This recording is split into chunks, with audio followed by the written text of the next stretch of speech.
Hello everyone, for today's video, I'm gonna show you how to solve basic algebra. First, we have x plus 5 equals 6. The basic rule is to isolate the variable from the constant.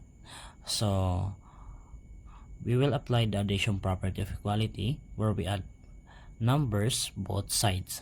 We add same number both sides.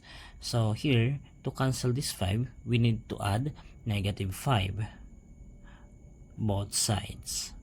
So 5 plus negative 5 is 0 or cancel. So we have x. 6 minus 5 is 1. So the value of our x is 1. Next, we have x minus 4 equals 3. So we need to isolate the x by adding positive 4 to cancel this minus 4. So add 4 both sides. So we cancel this out. So we have x. 3 plus 4 is 7. So we have 7 as x. Next, we have 2x plus 1 equals 7. In this case, we need first to remove the constant. So we have, we will add negative 1 both sides. So bring down 2x. 7 minus 1 is positive 6. So here, in order to cancel the multiplication, we need to divide both sides by 2.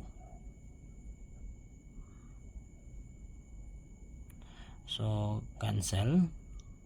We have x is equal to positive 3.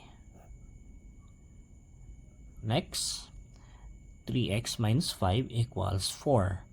So here, we will apply the addition property of equality by adding 5 both sides. Cancel. So bring down 3x. And 4 plus 5 is 9. So in order to remove the 3, so we need to divide both sides by 3. Cancel. So we only have x equals 9 divided by 3 is 3. So that's it. Easy. So try this.